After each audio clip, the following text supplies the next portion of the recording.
Welcome my dear students. इस video में हम लोग जानेंगे मिसोजोम्स के बारे में। उसके बाद में क्रोमेटोफोर क्या होता है, उसके बाद में फ्लैजेला, विलाय, फिमरी, ये जो रिमेनिंग पार्ट्स है, cell envelope and its modification, ये जो टॉपिक है इसका जो रिमेनिंग पार्ट है इसके बारे में हम लोग जानेंगे। इसके पहले वीडियो में हमने देखा कि what is cell envelope, how it is divided. We have studied that it is divided into three different parts, right? Glycocalyx is there, cell wall is there, and plasma membrane is there.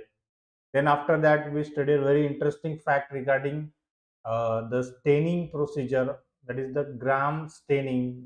We came to know that the gram is, which is the name of the scientist Christian Gram, who developed that technique, therefore it is called as gram staining technique. And the bacteria which get stained with the help of that gram stain are called as gram positive bacteria, whereas the bacteria which doesn't retain that stain, that bacteria are called as gram negative bacteria. तो इस जो ये जो video होने वाला है बेटा, इस वीडियो में हम लोग अनदर एस्पेक्ट स्टडी करेंगे जो कि particularly it is related with the plasma membrane. तो इसमें हम लोग देखेंगे कि मीसोजोम्स क्या होते हैं। So what are mesosomes, right? So we talked about the cell envelope, in which we talked about the innermost component of the cell, that is called as the plasma membrane. We talked about plasma membrane. Now this plasma membrane has certain modifications, okay, certain modifications, and these modifications, or you can say extension.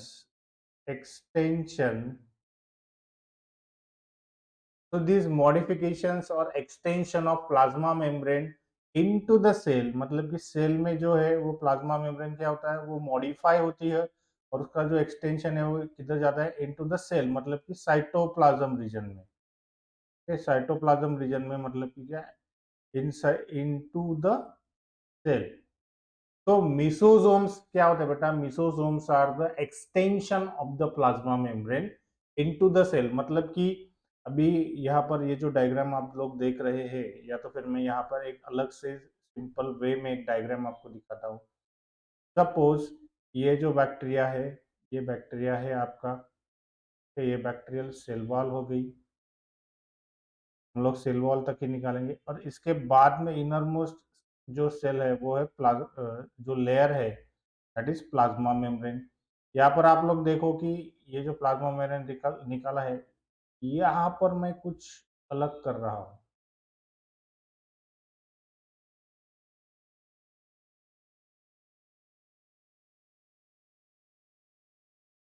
Okay, तो you will get an clear idea what is mesosome. देखिए ये जो है ये आपका हो गया बेटा सेल वॉल,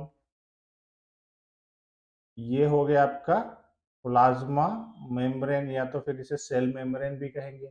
और ये जो सेल मेम्ब्रेन है इसका जो ये यहाँ पर ये जब जा रहा था, इसका एक्सटेंशन या मॉडिफिकेशन होके ये जो कहा जा रहा है इनसाइड टू द सेल, ये जो ये हो गया बेटा उसका साइटोप्लाज्म।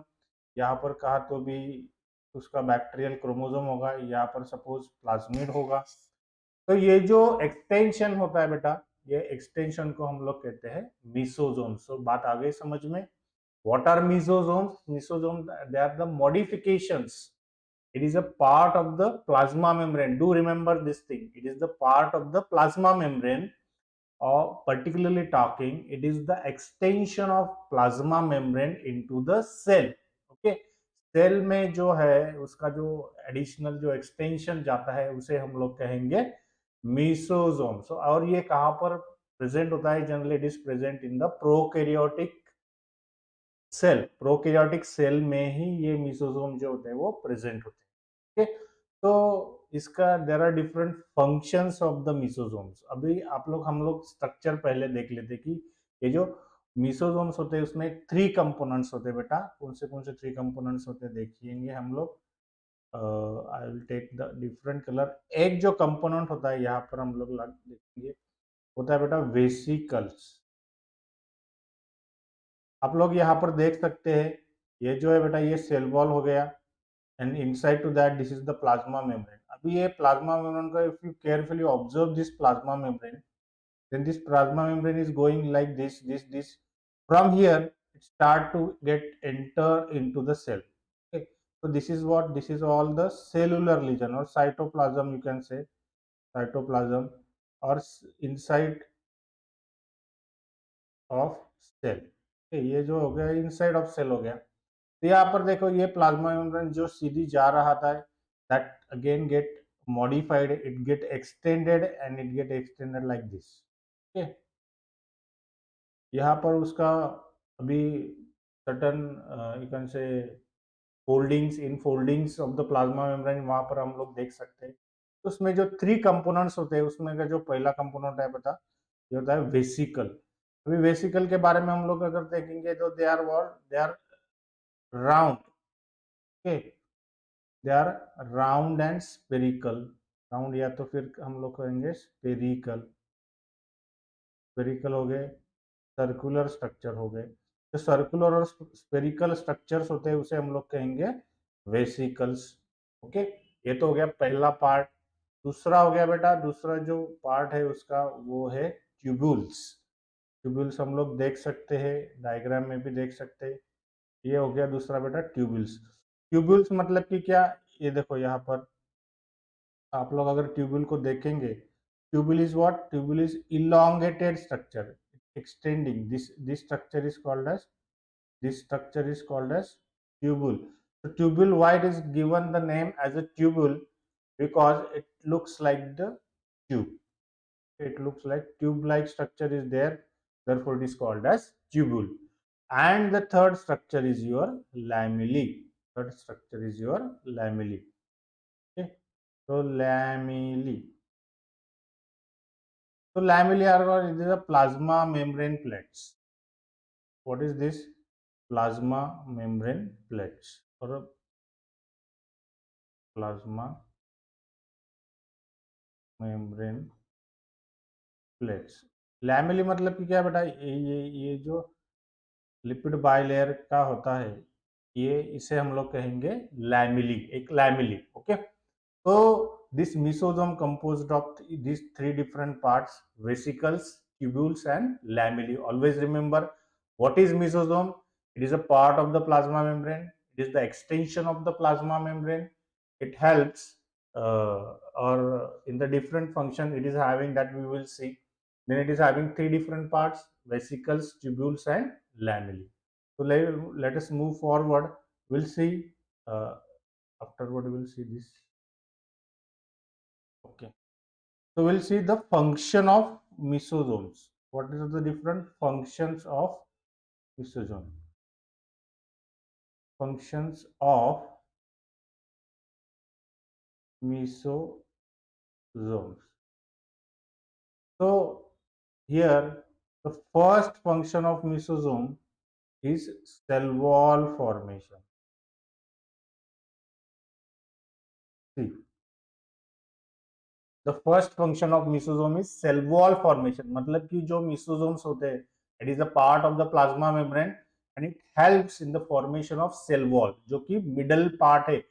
में अब हम लोगों ने देखा कि जो सेल एनवलप होता है, it is divided into 3 different parts, that is outer most is your glycocalyx, middle में जो होता है वो सेल वॉल होता है, और इनर मोस्ट जो होता है वो प्लाज्मा मेम्ब्रेन होता है। तो प्लाज्मा मेम्ब्रेन का जो पर्टिकुलरली मेसोसोम जो पार्ट होता है, that helps in the formation of cell wall. Second function अगर हम लोग देखते हैं तो सेकंड फंक्शन इसका DNA replication, DNA replication and its distribution into daughter cells, into the daughter cells. जो बैक्टीरियल डीएनए होता है बेटा और बैक्टीरियल क्रोमोसोम्स होता है, जिसके हम लोग न्यूक्लियोइड नाम से भी जानते हैं, तो उसका जो रेप्लिकेशन प्रोसेस है, मतलब कि क्या एक डीएनए मॉलिक्यूल से 2 डीएनए मॉलिक्यूल जो फॉर्म होते हैं, उस प्रोसेस में, जिसे कि रेप्लिकेशन प्रोसेस कहते हैं, this mesosomes play very important role in the DNA replication as well as its distribution into the daughter cell. मतलब कि बैक्टीरिया जब प्रोड्यूस करता है, जब उसका रिप्रोडक्शन होता है, तो उसमें जो डीएनए है वो इक्वली वहां पर जाना चाहिए, इसका डिस्ट्रीब्यूशन प्रॉपर होना चाहिए। इसमें भी जो ये मिसोसोम है वो हेल्प करता है। इसके बाद में it helps in the process of respiration. Bacteria जो रिस्पिरेशन करते हैं उसमें भी उसका इंपॉर्टेंट रोल है, किसका, मिसोसोम्स का।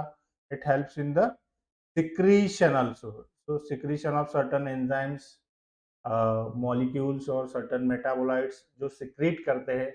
सिक्रीशन प्रोसेस में भी जो है बैक्टीरियल जो सिंथेसाइज करता है वो सिक्रीट करना पड़ेगा जहां पर भी रिक्वायरमेंट है। सिक्रीशन में भी वहां पर होता है। के बाद में अगर हम लोग फंक्शन देखेंगे, द इंक्रीज इन द, और यू कैन से एनहांसमेंट, एनहांसमेंट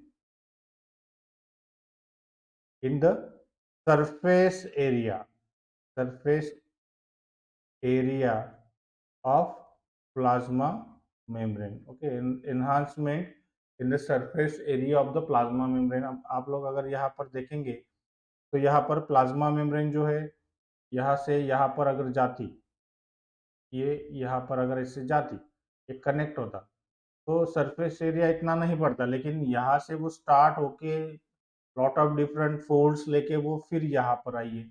तो ऑब्वियसली इससे क्या हो गया कि सरफेस एरिया उसका जो है प्लाज्मा मेम्ब्रेन का, it get increase, it get enhanced. Okay, so that is the main that is one of the function of mesosomes। Okay, now last function of the mesosome is increase in the enzymatic content, enzymatic content का बढ़ना और बढ़ावा देना।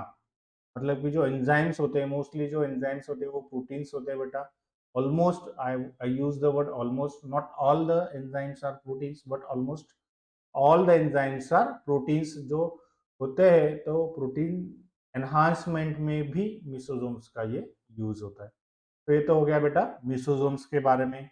आगे बढ़ते हैं, जो दूसरा जो स्ट्रक्चर होता है वो उसके बारे में आपको दिया है, वो है chromatophore. So what is chromatophore फोर and where it is found? See, chromatophores are found in other type of prokaryotic bacteria। so it is found in where? It is found in again prokaryotic bacteria, prokaryotic bacteria, but these bacteria are having different name, and that name is called as cyanobacteria, cyanobacteria। Okay, cyanobacteria, or they are sometimes also called as the blue green algae, blue green algae। But always remember, even if the algae name is mentioned, it is not the algae, it is the prokaryote, it is the bacteria। Okay, why it is called as blue green algae I will tell you uh, uh, very soon। but always remember that chromatophores, okay, chromatophores are what? These are also the extensions of the plasma membrane into that photosynthesis, into that bacteria, prokaryotic bacteria, which are called as cyanobacteria। okay, तो जिसे कि हम लोग blue green algae नाम से भी जानते हैं। तो why these are called as cyanobacteria? because here the content, it contains the blue color pigment. Cyano stands for blue, cyano, you can pronounce, cyano stands for blue। it is having blue content such as phycocyanin। it may contain phycoerythrin,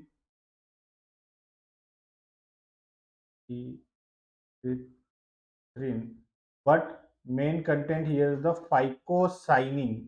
Cyanin means, cyano stands for blue color। Okay, so therefore the name is adopted here blue। Okay, but what about green?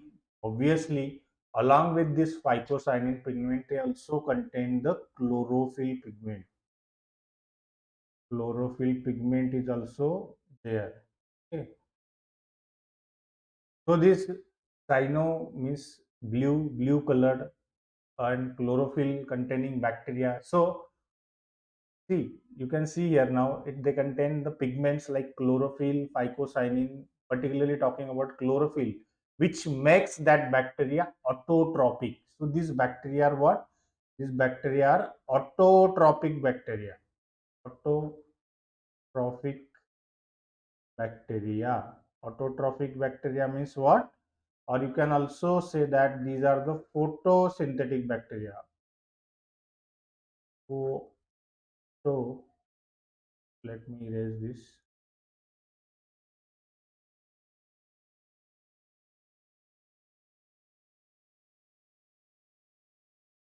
Photosynthetic bacteria. So they can prepare their own food with the help of light and you can say carbon dioxide because they do photosynthesis. Okay. So they are autotrophic, means they can prepare their own food. They are also called as autotrophic bacteria. They are sometimes called as blue-green algae, but don't confuse. They are not algae. They are the bacteria, and bacteria are prokaryotes in nature, and they have that particular type of extension which are called as chromatophore. Here you can see chromatophores. These are the chromatophores which are present in the this photosynthetic bacteria, that is cyanobacteria. And what they contain, chromatophore, they contain the pigments. Okay, they contain the pigment. So these pigments are there which helps in the process of photosynthesis. photosynthesis में वहां पर वो help करते हैं. इसके बाद में और एक प्रॉपर्टी होती है जो साइनोबैक्टीरिया, एडिशनल इंफॉर्मेशन के ध्यान में रखिए कि इनमें एक प्रॉपर्टी होती है जो कि होती है N2 फिक्सेशन की. मतलब कि ये जो बैक्टीरियाज होते हैं वो जनरली जो कटर्स वगैरह होते हैं या मर्ड रीजन वहां पर वो ऑब्जर्व होते हैं. तो इनमें एक प्रॉपर्टी, इन्हें प्रॉपर्टी भी होती है जिसे कि हम लोग कहते हैं नाइट्रोजन फिक्सेशन. मतलब कि वो एनवायरमेंट का नाइट्रोजन जो है वो कन्वर्ट कर सकते हैं नाइट्रेट्स या नाइट्राइट्स में. That process is called as nitrogen fixation because the plant can't utilize the environmental nitrogen. N2 के फॉर्म में जो नाइट्रोजन होता है, the plant cannot or the plants are not able to use that nitrogen. It has to get converted into some other form like nitrates or nitrite. So then and then only it will going to be used. So that property of nitrogen fixation is also there in this. Okay. तो ये तो हो गया बेटा chromatophores के बारे में. के बाद में जो पॉइंट है, जो बैक्टीरियाज जो होते हैं बेटा, बैक्टीरिया वो दो टाइप के होते हैं. कुछ बैक्टीरियाज जो होते हैं वो मोटाइल होते हैं, मतलब कि वो मूव कर सकते हैं. एक जो हो गया बेटा वो नॉन मोटाइल, एक जो हो गया बेटा मोटाइल. मोटाइल मतलब कि क्या, they can move by their own. वो अपने आप से मूवमेंट कर सकते हैं, एक जगह से दूसरा जगह जा सकते हैं. They are having the property of motility और मोबिलिटी यू कैन से. और जो बैक्टीरिया मोटाइल होते हैं उनमें क्या होता है बेटा, they are having the long filamentous extensions, long filamentous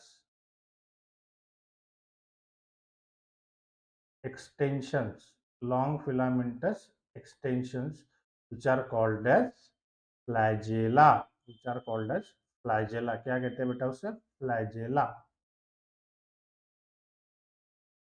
और जो फ्लैजेला होता है बेटा, फ्लैजेला के तीन पार्ट्स होते हैं. यहाँ पर हम लोग देखेंगे जो फ्लैजेला का स्ट्रक्चर मैंने दिखाया है यहाँ.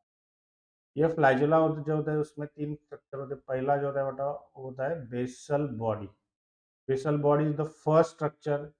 Second is your hook. Okay. Second is your hook. And third one is your flagellum. Okay. पहला जो होता है बेटा वो होता है बेसल बॉडी, जो कि एंकर्ड होती है इसमें, किसमें, जहां पर ये हो गया बेटा आपका प्लाज्मा मेम्ब्रेन हो गया, ये हो गया बेटा आपका सेल वॉल, ये हो गया आपका ग्लाइकोकैलिक्स लेयर, जो कि एक तो स्लाइम लेयर होगा या तो फिर कैप्सूल होगा. ओके. तो यहाँ पर वो एंकर्ड होता है, क्या होता है वो बेसल बॉडी. उसके बाद में जो हुक होता है, हुक का डायग्राम अगर आप लोग ऐसा देखेंगे उसका, तो हम लोग यहाँ पर जस्ट लाइक दिस. हुक कैसे होता है, ऐसे होता है जनरली. तो ये जो स्ट्रक्चर है ये ऐसे ऐसे इसके फॉर्म में होता है, इसे इसे कहते हैं हुक। और जो लॉन्गेस्ट स्ट्रक्चर होता है वो होता है बेटा फ्लैजेलम। फ्लैजेलम क्या होता है? ये जो होता है ये लॉन्गेस्ट पार्ट होता है फ्लैजेला का, is the longest part. So this helps in the movement of the bacteria. Okay, तो उसके बाद में दो स्ट्रक्चर्स वहां पर है, जैसे कि हम लोग कहते हैं पिलाय और फिम्बरी। ये जो दो स्ट्रक्चर होते हैं ये तो फ्लैजेलम के बारे में हमने पढ़ लिया। तो these are what, these are also cylindrical या तो फिर ट्यूबुलर स्ट्रक्चर हम लोग इसे कहेंगे, tubular structures which are present, and these structures they are made up of special protein। okay, special protein। ये जो पिलाय होते हैं बेटा, हम लोग बात कर रहे हैं पिलाय के बारे में। तो ये जो पिलाय होते हैं उसमें स्पेशल प्रोटीन होता है, जो प्रोटीन का नाम है बेटा pilin. The protein pili you can pronounce sir pili. Pilin नाम का जो प्रोटीन होता है जो कि एक फाइब्रस प्रोटीन का टाइप है बेटा, फाइब्रस प्रोटीन। तो ये जो फाइब्रस प्रोटीन होता है एक स्पेशल प्रोटीन होता है, और इसका जो यूज है बेटा, this protein is utilized in bacterial conjugation. Always remember this word, bacterial conjugation. So what is bacterial conjugation? Bacterial conjugation is a method of exchange of genetic material between two different bacteria। अगर दो bacterias अगर होंगे उसमें genetic material यानी कि DNA जो होता है उसका एक्सचेंज होता है बेटा, और जो एक्सचेंज होता है वो जो प्रोसेस होता है एक्सचेंज का, जिसे कि बैक्टीरियल कॉन्जुगेशन कहते हैं, उसमें ये जो प्रोटीन है पाइलिन, ये प्रोटीन जो कि एक फाइब्रस प्रोटीन होता है जो कि प्रेजेंट होता है पाइलाई में या तो फिर पिलाय कहेंगे हम लोग। तो ये जो प्रोटीन होता है ये प्रोटीन उसमें हेल्प करता है। तो पाइलाई का जो फंक्शन होता है बेटा वो होता है बैक्टीरियल कॉन्जुगेशन। इतना आप रिमेम्बर कीजिए। और लास्ट वाला जो स्ट्रक्चर है वो ब्रिसल लाइक स्ट्रक्चर्स होता है, फिम्बरी जिसे कि कहते हैं। तो फिम्बरी का जो फंक्शन होता है बेटा यहाँ पर आप लोग देख सकते हैं फिम्बरी। तो इसका जो फंक्शन होता है it the function of this is attachment, attachment of bacteria to the rock streams, rock streams and host tissue. Host host को अटैच करना, अगर बैक्टीरिया को अटैच होना होगा या तो फिर रॉक स्ट्रीम्स को या तो फिर होस्ट को, तो यहाँ पर जो है वो फिम्बराई का जो स्ट्रक्चर होता है वो हेल्प करता है। तो देखिए बेटा फिमरी का स्ट्रक्चर या तो फिर पिला का structure, they don't have any particular role in the mobility या motility, they are having different functions. तो मोबिलिटी या मोटिलिटी में जो रोल प्ले करता है बेटा फ्लाइजेला। ओके, ये ध्यान में रखिए। तो बेटा इस वीडियो में हमने देखा, देख लेंगे हम लोग, मिसोजोम्स के बारे में देखा जो कि एक्सटेंशन ऑफ प्लाज्मा मेम्ब्रेन होता है, जहाँ पर तीन डिफरेंट पार्ट्स होते हैं जैसे कि वेसिकल्स, ट्यूब्यूल्स और लैमेला। का जो फंक्शन है फंक्शन भी हमने देखा। फंक्शन में सेल वॉल फॉर्मेशन हो गया, डीएनए रेप्लिकेशन हो गया, डिस्ट्रीब्यूशन हो गया डॉटर सेल में, रेस्पिरेशन हो गया, सिक्रीशन हो गया, सरफेस एरिया एनहांसमेंट हो गया, या तो फिर एंजाइमेटिक कंटेंट का जो है वो एनहांसमेंट हो गया। ये फंक्शंस मिसोजोम्स प्ले करते हैं। के बाद में हमने देखा क्रोमैटोफोर्स जो कि ब्लू ग्रीन अलगी या तो फिर cyanobacteria, proper word is cyanobacteria, इनमें पाए जाते हैं। ये भी एक्सटेंशन होते हैं सेल में। इसमें पिगमेंट्स प्रेजेंट होते हैं जो because of that this confer bacteria photosynthetic nature. ये बैक्टीरिया फोटोसिंथेटिक बैक्टीरिया है या तो फिर इसे कहेंगे ऑटोट्रॉपिक बैक्टीरिया, मतलब कि वो खुद से अपना फूड तैयार कर सकते हैं। और एंटो फिक्सेशन भी उनमें एक एडिशनल पॉइंट आप ध्यान दीजिए। फाइकोसाइनिन जो पिगमेंट होता है, ब्लू कलर्ड पिगमेंट वहां पर प्रेजेंट होता है, इसलिए उनको साइनोबैक्टीरिया नाम से कहा जाता है। के बाद में हमने देखा कि मोटिलिटी जो है is because of one structure, particular structure is called as flagella। It consists of three different parts, basal body, hook and flagellum। के बाद में हमने देखा फिर पिलाय, पिलाय में एक स्पेशल प्रोटीन होता है पाइलिन जिसे कहते हैं, जो कि बैक्टीरियल डीएनए ट्रांसफर या तो फिर exchange of DNA, exchange of genetic material in bacteria, जैसे कि बैक्टीरियल कॉन्जुगेशन के नाम से भी जानते हैं, उनमें ये हेल्प करता है। और फाइनली हमने देखा फिमरी, जो कि ब्रिसल लाइक स्ट्रक्चर्स होते हैं जो कि अटैचमेंट में जो है बैक्टीरिया की हेल्प करते हैं। तो बच्चों इस वीडियो में बस इतना ही। बच्चों अगर आपने ये पूरा पूरा वीडियो देख लिया है और अगर आपने इस चैनल को सब्सक्राइब नहीं किया तो प्लीज़ इस चैनल को सब्सक्राइब कर लीजिए, जिससे कि मुझे और ज़्यादा मोटिवेशन मिलेगा अच्छे और ज़्यादा से ज़्यादा वीडियो में क्वालिटी वीडियो आपके पास लिए ला सकूँ। तो प्लीज़ इसे सब्सक्राइब कीजिए, लाइक कीजिए, कोई डिफ़िकल्टीज़ अगर हो तो कमेंट सेक्शन में कमेंट कीजिए और जिन बच्चों को इसकी ज़रूरत है उनको ये शेयर कीजिए। तो बच्चों इस वीडियो में बस इतना ही। Thank you very much.